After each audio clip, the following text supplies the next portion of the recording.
everybody, to another exciting episode of Packaging Perspectives, a podcast from Mood Group, your executive global packaging recruiter. Today, I'm very excited to introduce you to Fiona Mathews. Hi, Fiona. Hi, Whereabouts in the world do we find you today? hi, Emma. I'm actually today in sunny Bath in England, and it's a beautiful sunlit blue day after having some fairly wild windy days recently. So it's an Fabulous. absolutely lovely, uplifting feeling to see Yeah, we're sparkling lucky to have sunlight. the sun Yes, here as well in Kent. yes, So yes, good start to the yes, day. indeed, it is. Thank Do you. you have a favorite coffee shop or restaurant, Fiona, that In, you like to go to in Bath? yes, there's a lot. It's a beautiful Roman city, and it's a World Heritage City, so it has Oh, extraordinary beautiful buildings, Georgian buildings with, floor-to-ceiling windows that open out yes. onto balconies and things. We're very lucky. So in the spirit of that, right by the Royal Crescent, Uh-huh. if you walk away from the Crescent towards the town again, on your left, there's a lovely little walk arcade full of artists and poets and Oh, and wow. and places that are very interesting antique shops. And in the middle of that is one of my favorite cafes called the Green Bird. Oh, And wow. it's got a little Fantastic. back garden, and you can sit Yes. out in the front if it's sunny like today. And Yes. they have delicious food, very Oh, simple. It's family run, lovely. and the Oh, we'll chef have to is check it the out. owner. Yes, the Check it out Green next Bird. time. The It's green only bird. open during the day, wonderful breakfasts and lunches, and then they close at about 5, I think. Okay. So it's a great Fabulous. spot, and it's really it's quite buzzy, and Mhm. tourists are finding it, but there's a lot of locals there too, Okay. and it's very sweet. And Good people, recommendation. yes, can take their dogs out into the garden if they want to, not inside. Okay. So there Lovely. we are. Yes, Oh, sounds and like a there's lovely other place. beautiful places by the river and things that I think you can go Is easily. it is it the River Avon? Yes, the Yeah, Avon River with Avon River. beautiful trees. And another favorite tiny spot is in the Royal Botanical Gardens. If you park at the top, there's Hmm. a dear little cafe that opens during the day, Hmm. and you've got tables and chairs. One of my favorite trees is a Lebanese cedar that was planted there in 1640. Wow. So it's a city full of beautiful ancient trees as well. If you Yeah. look around, it's really special. Wow. So thank It's you. such an amazing place, Bath, and one I haven't been to for many years, but I really must get over to there Yes, to check out your good recommendations. yes. Thanks, Fiona. You're So welcome. Thank Fiona, welcome. We're very, you. very excited to have you on today. It was amazing to meet you I think it was June we met at the Bearsted Can, the Climate That's right. Action Network That's right. event. Yes. Um, and I was so impressed with your story that I wanted to invite you onto the podcast. And I understand your background is reporting. Yes. Yeah. I was a reporter for the ABC, which is the Australian Broadcasting Corporation. Hmm. And one of my favorite methods of communication was actually radio. I loved that because I could interview anyone in all Yeah. sorts of extraordinary places without dragging a camera crew with you. And Wow. Yeah, then of course. that was very liberating. And you Hmm. could sit looking a wreck because they couldn't see you. You could just interview happily. It was wonderful. But seriously, I also was a correspondent in Mexico City and in New York as well Uh-huh. as in Gosh, Australia. very So well qualified then at reporting and yes. finding interesting stories. Well, that's the stories is what really nudged me over many years to realize that we always reported the drama and the terribleness of the world. And Yes. I reported one story from New York about people dying of cold during winter and the collection of people in the mornings who died, and filed it. And of course, the chief of staff in Australia said, "Oh, yes," and they ran the story. And a couple of weeks later, I rang and said, "I've got a very important follow-up." The community was so horrified at what's going on. They've got an old building, they're restoring it, they've got soup kitchens, and people are, being invited to come in from the cold. And he said, "Stop, Fiona. You should know, I've told you often enough, good news isn't sexy. We're Right. not going to have that. You Yeah. can," and I said, "So uh, George, you can't do that. People go to bed every night thinking it's the end of the world, but there's so much goodness. Why aren't we focusing? Tell them a problem, but show them a solution. Make it a Absolutely. balanced story. Don't leave people, particularly young people, despairing. We have the Absolutely. answers everywhere, Yeah, and yeah. we should be focusing. I said, so why do you think good news isn't sexy? He said, there's no drama. I said, there's Right. enormous drama in people Yeah, doing good. If we absolutely. only asked them what made them go there and how they got there. And Right. so that's the early thoughts about why we need to be finding solutions, not the problems, Right. Yeah. because there are solutions everywhere for climate change and for a circular economy and for Yeah. packaging. There's Yeah. wonderful things for packaging. You know, Absolutely. Absolutely. I that mean, we've got absolutely wonderful scientists everywhere, and the community are wide awake to it now. When Ed Cozier, who I think you interviewed earlier, was saying when he came to England, people would say, "What are you doing?" And he would say, designing the first plant for food contact plastic, and they'd and walk away. And I used to think, why are they not interested? It was because they didn't know what to do about it. right. And until people know they can participate and do something, Yeah. they Yeah. either, like climate change, feel angry because they see all this terrible news and no answers, or they want to disassociate, they close the curtains and the doors, I don't want to know about it, or they feel like throttling the person telling them the problem. But they don't get that they can participate. At a Indeed. local level, everybody can do something. And that's Absolutely. where they live, and they can improve where they live. You Yeah. don't have to go out and do a big thing. You No. can go and you can join your neighbors to grow up and down some streets now in Spain and things. You've got communities coming together in their streets and they're growing all the orange trees and they share it, and they've got fruit and vegetable growing and they share it. And it's not just community gardens. There's so many wonderful things, as you know, that Yes. can Well, happen. you are the CEO and founder of the Earth Champion Foundation, and that your wonderful work should be known more and more, and is getting known more and more Yes, around the world. And we hope to help and support you with that. But can thank we you. wind the clock back a little bit, Certainly. Fiona, and tell me? I mean, the story you've shared with us already is perhaps where the seed of the idea came from. But Yeah. how did it actually sort of come about, please? Um, well, a few things. One was that one of the pivots was when I was in New York at the UN in 1997, 98, no, 98, at the Commission for Sustainable Development on water issues. I know Hmm. a lot about water, and I Hmm. ended up working, having left journalism Hmm. when I returned to Australia. And I joined a group that invented the membrane microfiltration that Right, is made of polypropylene, actually. right. And Yeah. they recycle it, by the way, but fine hairs. And the inventor of that was the inventor of kidney dialysis machines.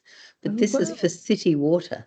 So Okay. that this membrane technology was not getting a very fair go or fair hearing from the big system. So anyway, so I was in New York, and at 4 in the morning, my son Ben rang me sobbing to say that a wonderful friend of his had suicided, and he was ringing me from Australia.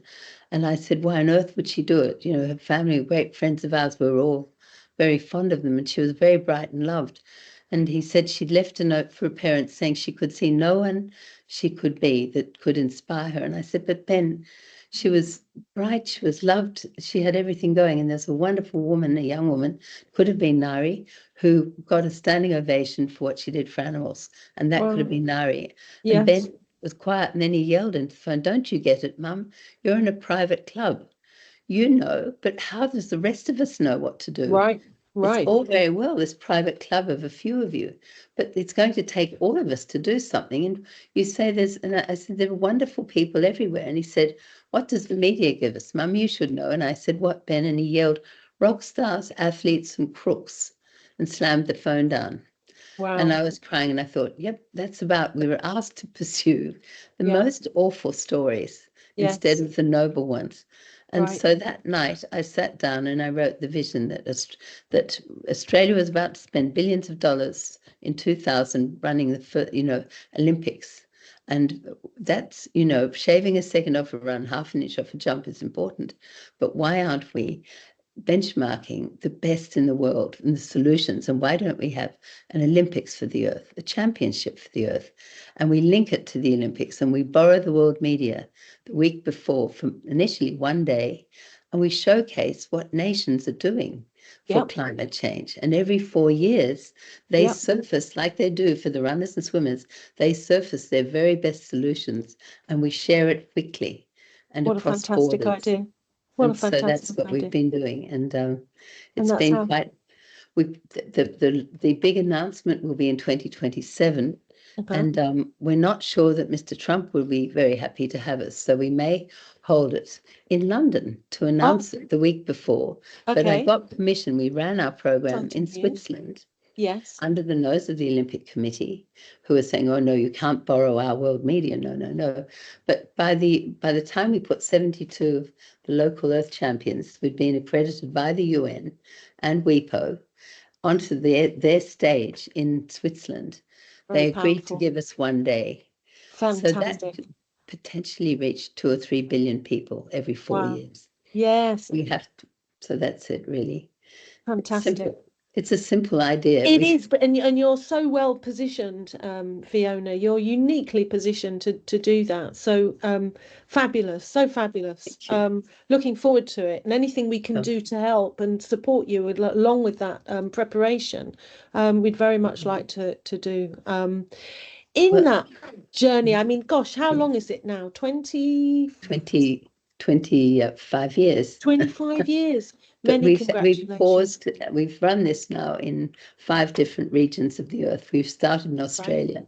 We ran it twice there to get the systems in place and actually do, the measuring and the line up with the UN treaties. And now it's the Sustainable Development Goals. And we've got the UN now as a partner because they liked our name. And 5 years later, they have champions of the Earth and we're the Earth champions. We do it bottom up. But business and government as well as everyday people, Indigenous wisdom and youth, we're very interested in everyone's solutions. And then we interview them, but for an hour each, and then that goes to the local experts, and then it goes to Switzerland, to the global experts with UNEP, UN Development Programme, WIPO, and the IUCN. So then we've got a global benchmark. And so that's the outstanding ones and the valued ones. There's no winners and losers in this. We all win by discovery of knowledge. Absolutely. So refreshing. And as you rightly say, this is action on climate change. And in the even small everyday occurrences, the regular Mr. and Mrs. Joe Blogs, can make a difference, can have an impact with all the ideas. And meet their neighbours too, connect again. Children stop doing this. But schools are most interested in doing this and developing Earth Champion teams within their schools so children can say, Dad, I've joined the water Earth Champion group, and not only have I learned to row, but I've learned about fish and how to clean up our river and how to save water. And that's going to be a critical resource in the future. We need to take care of it. Gosh, yes. So there's so many good human beings doing good, quiet work. And when we interview them, that's where we get the drama. We ask in that hour at the end, was there ever a time you wanted to give up? You thought you couldn't do anymore? And everywhere, thousands of people have said yes. And then we say, what happened? They hit a wall emotionally or lost everything, whatever it was. But that's their drama. The bit that was that sexy reporter thought was missing. Yes, the sexy bit. And then they go away maybe for a year, a week, 2 years, but they say something to themselves that's very important, that triggers again. I cared so much about that. I had to go back and do it. And when they do that, we say, what was it you said exactly? We want to hear that so that we can tell children at school, if someone's having a hard time, don't get worse. Don't bully them. This could be the beginning of their hero's journey. Because every human being has something that they can contribute while they're alive. Absolutely. They can do something extraordinary. So Absolutely. It's a there's wonderful message, Fiona. Really, it is. I mean, wow, what a mentor you are. But did you have a mentor at all along the way? Yes, I have been very fortunate at Hmm. different times. Our chairman up until last year for the global, he wasn't on the fiduciary board, he was on the International Advisory Committee, was Right, Sir Crispin Tickell, who right. wrote the first book on climate change when he was at Harvard. And he was also the ambassador for for Britain at the UN for 8 years. Okay, And he okay. was also ambassador in various other places. So he was my first international, very important uh, Mentor. chairman and Yeah, mentor. yeah. I also, a man called Edward de Bono, the lateral thinker, he Right. was on our board. He was on Yes. the board for the whole time. He thought it Wow. was a very novel, good idea. Yeah, And so, he wrote books on six hats thinking and all of those, yeah, lateral thinking. yeah. So when we sit in meetings with him, he loved jokes too. And we used to have a lot of laughs, but a lot of very original ideas from him. Yeah. And then the Bath University, somehow, I don't know, someone must have said something, and they invited me to do a 3-month course with them on mentorship. They were Okay. mentoring 7 others. There were 8 of us who were entrepreneurs in different fields. And the first month I sat there thinking, if I had to do all this and put this in place, I'd never have started. I just jumped in. I Yeah, didn't, I didn't know there was a system I was meant to set up. We are a charity. We're a that's right. charity in Britain. We've been a Right. charity for years. Yes. And we're in the process, we've gone very quiet lately because we're redoing everything, Okay. especially our website, which has been, Right. we had a Right. beautiful award-winning website, and then Yeah.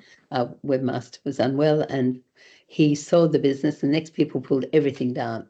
So Oh, it's been gosh. put together by, at the moment, it was put together Rebranding. by, Rebranding, yes, right? yes, rebranding, and it was put together by some of the volunteers, and it wasn't great. So it's now being rebuilt right now. Right. It should be ready in about 5 or 6 weeks. We should be Exciting. launching a new one. So Exciting yes, times. Oh, yes, look forward. Can't wait for that, yes, Fiona. Really yes. fantastic. So yes, we're Been very busy. very busy, but and just lately quiet while we re-engineer everything, Sure. because we could easily hold the announcement in hubs around the world at once, and Mm-hmm. that might be very exciting, to Mm-hmm. invite nations, to invite regions in the 5 regions of the earth, and have the call to action in Uh-huh. 2022, 27, Right. um, Yes. the week before the Olympics, where we could, if all goes well, link the Yeah. Olympic media in to Yeah. say, not only what is the point, as one of our directors said, what is the point of running fast or jumping high if you can't breathe the air or drink the water? Very Of well course, we said. need Yeah. a championship for the earth as well, Yeah. and link it. So that's really the essence. So exciting times to come then. And Yes. what would you say to your younger self, Fiona? I mean, you just you hit on it a little bit because you said, gosh, if I'd known it would be like this and like this, maybe you Yes. wouldn't. But Yes. you jumped in and you Yes. started. And Yes. what yeah, any tips? Any tips for your younger self or My somebody younger self or younger contemplating? people.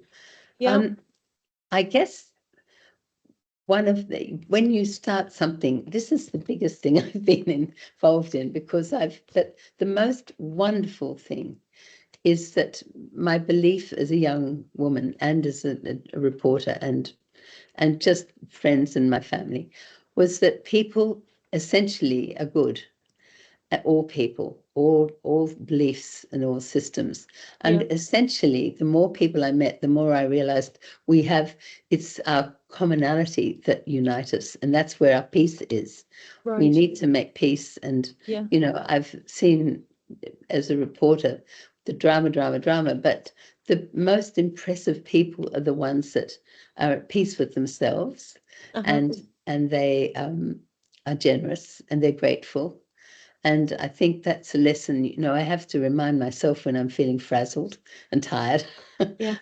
Don't, but look how blessed we are. We live on a beautiful Sure. planet, and it's Yes. the only home we have. And Yes.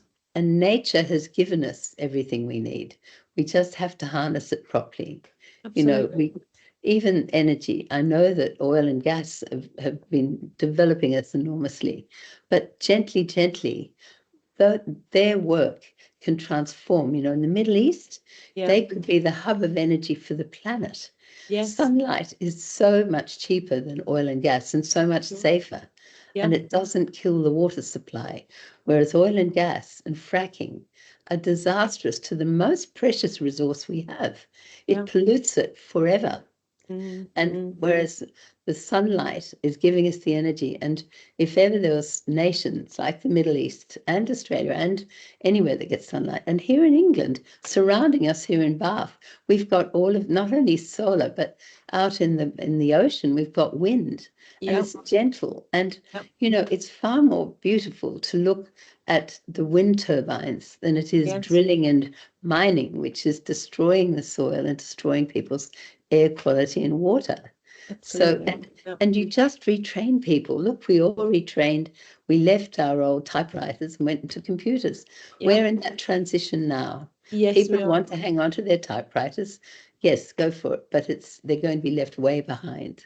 Yes, And you're absolutely right. That's a great analogy, Fiona. Yeah, it's our really. transition.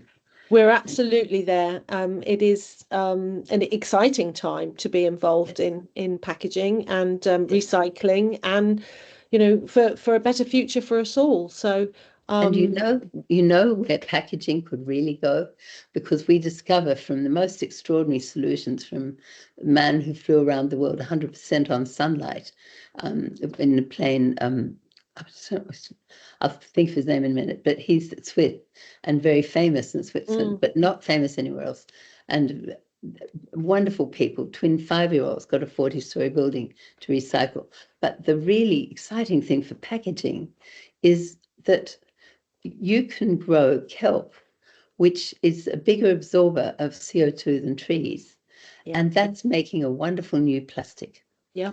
And it's a very exciting new future that you can do it naturally. Yeah, And it's out there. The technology is out there. Yes. We're seeing lots of that at the moment, and long may it continue. Yeah, exciting times, Fiona. Yes. And it's a transition that we should embrace, because we all are going to be affected by where climate change is coming. I wish to my younger self, I didn't know how dangerous climate change will be, but I do now, because I've sit on committees at different times, and it's terrifying, actually. And if you love your children and your grandchildren, the very least you can do is start to take small steps consciously and feel good about it. Yes, I'm going indeed. to leave. Yeah, this is going to be wonderful. And children, I'm so proud of you. You're going to inherit somewhere even more extraordinary. So don't despair. No, Look to the goodness in us. absolutely. Focus on that. So. Well, it's really wonderful. Thank you so much for your time today, Fiona, and sharing that with us. We look forward to watching and developing with you as time goes by for 2027, a big year coming up. And as I say, we'd like to share and support you in any way we can. It's an important part of Mood Group, and Mood etc. also it's really for that part of the business too. So thank you. Thank you very much, Emma. Enjoy the rest of your day, and you. we'll catch up soon. We will indeed in Kent, I think. Yes, All the indeed. best. Take good Thank care, you. Fiona. Thank you Thanks, for the honor and the privilege. Bye-bye. pleasure. Bye Thank bye. you. Goodbye.